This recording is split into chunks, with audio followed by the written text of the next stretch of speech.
what are some of the problems that maybe you'd say you faced personally before like you found like that, just perfect like sport, like you'd say like now like anchorship, and like once you're in Kenya, forget Yeah. about the States, once Yeah. once you're like in Kenya, what would you say like was the most, or just some of the few hurdles that you had to jump I to stabilize and say like, yeah. yo, I actually think now I have a good job and I can just actually focus on it. I feel you have to kind of look at your career as a journey. Mm-hmm. And the place where you start is not the place where you're supposed to kind of fulfill your purpose.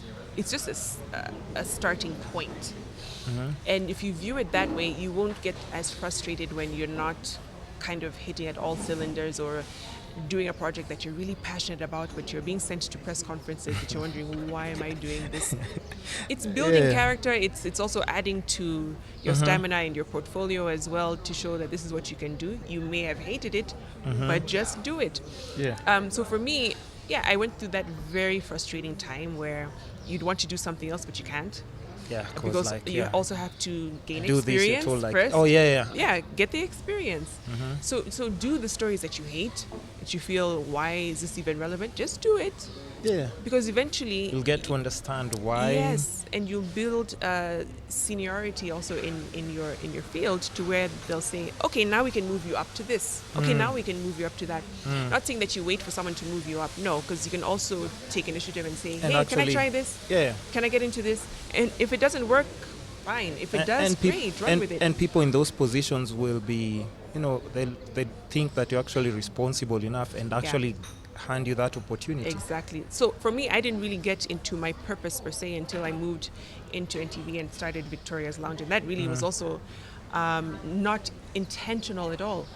I just got really frustrated with just doing news as news, and I just go home. And I felt there's some issues that we're not touching on. See, again, looking for that gap, right? Yeah. There's some issues that we're not touching on, that we can't necessarily put in a 30-minute interview on the news, because that's way too long and people just won't sit and listen to that. But let's create a space where we can have people come, talk, be inspired, challenge each other, and just get us thinking differently on different issues in life and society. So that's really how it started, and that is what I would say was a purpose project for me. And I'm guessing even like maybe from the news perspective, like, you're reporting on something, and even though you'd want to have your personal opinion, you're like, Oh, you yeah. can't do it. Oh, you can't. You can't do it because you're Yeah. reporting. So you're like, Yeah. I'd want to say this and this, And but you want to take it wider now, even though Yeah. you can't say it, but Yeah. you can get people on board to Actually come have and that articulate discussion. those issues. Yeah. Exactly. So for me, it took that time until I got into NTV and was able to create that space, and it had some wonderful impact on people's lives. I mean, even now I'm not doing it anymore, but people talk about past episodes of, oh my goodness, I loved this. Oh, Yeah. this really changed my life. Are you coming back with it? And I feel I won't come back with it as we knew it, because Yeah. that was what worked for that season and that space. I now need to reinvent and find and craft something Yeah. that would work for the space I'm in now. And at times also create something outside of the platform that I'm currently on as well. So it's also That kind mean of like opened up social other media opportunities. perhaps, Yeah, or- digital, and bring those conversations there as well. So it's not just limited. and you're in control of all the creative process Totally. and like just your Yeah. ideas into play. Exactly. Okay, very So, interesting. yeah. Did you, just in your whole career process and just the steps and everything, did you ever come across any rejection? Like, because Yes. I'm like, there's some places that maybe you applied and like they're like, yo, you know what? You just get like straight up no's, like or no responses and everything. And Yeah. how do you deal with that? Because even like right now in the current like just day and age, like you see a lot of kids going into depression and stuff. They really don't know how to handle rejection. Yeah. I've applied here, and even like these people who you've just talked about, like somebody comes to you and says like, you know what, I really want, is there a way you can hook me up with an internship here and there? but you, with your experience, you can definitely know, like, you're not ready, and you're just trying to put it in a polite way, maybe. And Yeah, yeah. exactly. So I mean, did you ever handle like just I did. When I first got back yeah? and was looking for work, put my CV in pretty much every media house out there, and even went on some interviews, and they're like, no, we don't need you right now. I don't know what they had thought. I really wish I could go back and ask them, like, what were Okay, you well, thinking by at that the- time? yeah, When yeah. you saw me, Yeah, like, yeah. what did you think? And not in a bad way, but just, I just want so to know. I want Yeah, to I just know. want to know. Yeah. It could also be of help to someone Yeah. out there. Mm-hmm. And one of the places that I worked, I went there first and had a sit down with one of the bosses there. And a few years later, we met again, and he was like, "This is coming full circle. Do you remember when you were in my office?" And I'm what? Yeah. Yeah. So just because you had that initial rejection Yeah. does not mean you won't reach your destiny. Does not mean you won't eventually work where you said you'd want to, your dream job, Yeah. or get to work on a project that you've always felt that this would actually make my career. The route might be different. Yeah. It will be totally different from mine. When I look at my other colleagues and I hear their stories of how they grew to where they are, totally different from mine. Completely And different. there's a whole point as to why that is. Yeah. It's because everyone coming in will have a different path, a different experience, and that brings just a richer experience into the industry because we all have our different takes on, what we bring Yeah. to the table. So, and then, you don't always have to study broadcast journalism or There's so many other. there's so many other things. Yeah. I have colleagues who are lawyers and teachers and nurses by profession, came in and they're killing it. So it has nothing to do with how you trained. It has everything to do with your passion for telling a story and telling it well.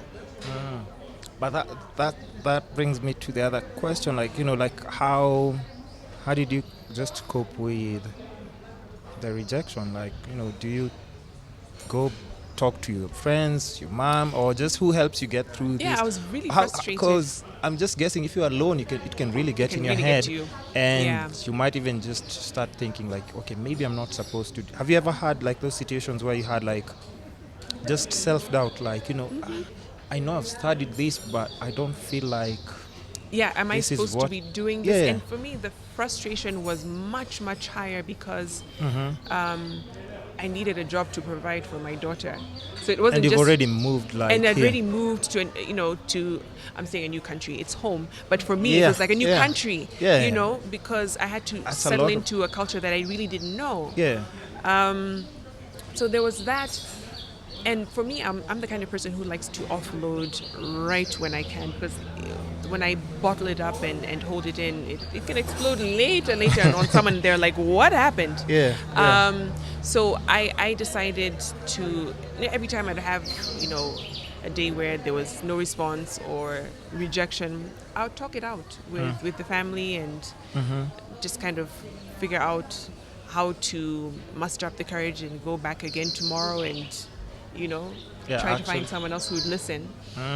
But it was tough. And then times you're thinking, should I just go back? Is it worth it? Is it Like, worth it is just staying here, or should I just go Exactly. back to, Just go back and try it out there.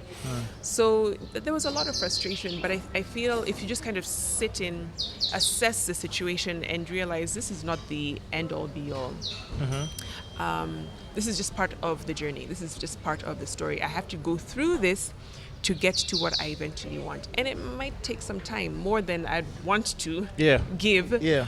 But you'll eventually get there. And I think for me, just kind of having that hope of, no, I'm going to have a good career. No, I'm going to make a difference. And I think for me, knowing that I wasn't coming in to be famous, I was coming in to have impact.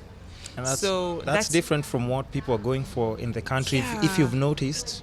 Yeah. Man, because I'm sure I've heard there are people who like just walk in and what to a place or institution or these companies, and they're like even ready to work for free as long as their face is on the screen. So. Well, but I'm just saying, there's I perks mean, that come with, yes, yeah, being on screen, but that's not it. I mean, you'll find a lot of people later on in their careers will tell you, being on air means absolutely nothing to me. It's the work I'm able to do maybe as a result of it Yeah. that will impact someone's life, or maybe a story that we are able to do to change people's thinking on something, or even generate policy out of it. So the longer you're in, the more you'll realize that the brand, the views that you get don't make the job fulfilling. Yep. It's the person whose life is changed as a result of what you've said or done on that platform. Because I'm guessing, like, even when people are just making like those comments online and telling you, like, the way you've just mentioned, like, I really watched this episode, I watched you talk about this, and it actually really impacted or made me think or view things differently. Yeah. Motive is huge as to why you get into something, and also will determine how long you would last in it. So because the fame part is so short term and so fleeting that it won't keep you there. Your character and your drive is what will keep you there. How do you handle that, just as Victoria? Because I'm guessing, like, moving from radio and TV, because maybe radio people are just listening to your voice and they're like, this is Victoria, and then now on TV, like, your face is plastered every single day. So now maybe if you're going to the supermarket, you won't just buy like just bread, and you have like a few people who already like sneaking pictures of you, or maybe want to take pictures with you. Is that something that you had to adjust to, or you're like, or at times does it overwhelm you? It does. I'm guessing. Especially because I'm such a private person, again, introvert. Yeah. So I don't like to people very much.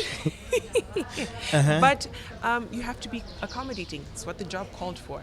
That's what you signed up for. And they're excited because they're like, wow, I see you on TV. Can I just get... Yeah, sure. I mean, you have to also put yourself in their shoes. It's a really nice moment for them. If I saw one of my... icons, I would be freaking out. I remember the first time I saw Brandy in the store, and I'm like, oh, she's so much smaller in person. I can't even say hello. So many I just things watched her walk by like several times that I couldn't even muster up the courage to be like, hi. So you didn't say hi? I couldn't even say hello. Come on. Can you imagine? So I mean, and I get, I'd have to get for that those selfie. who actually have the courage to say like, hey, Yeah. can I? And for me, I just feel like it shouldn't even take courage because I'm a normal person. Yeah. Just who happens to have a job that's very public. But I'm just like anyone else. Like, and that's why I find it so weird that you want to take a selfie with me. Why? It's You like still you want to take a selfie. you still don't understand why? Because like to you, It's just a job. It's just a job. Yeah.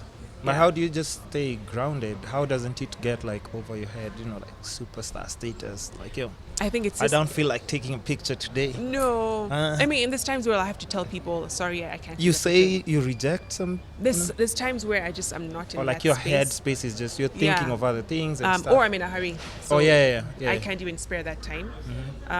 But the way I think I stay grounded is just what I said, is viewing it as a job, and you leave it there. Yeah. At Citizen. When you're out there, detach yourself from it. Yeah. Just you. Yeah. You're doing your grocery shopping, you're picking up your daughter from school, you're having a family gathering. That's it. I don't go on with my TV persona beyond the Citizen gates. There's no need. That's very interesting because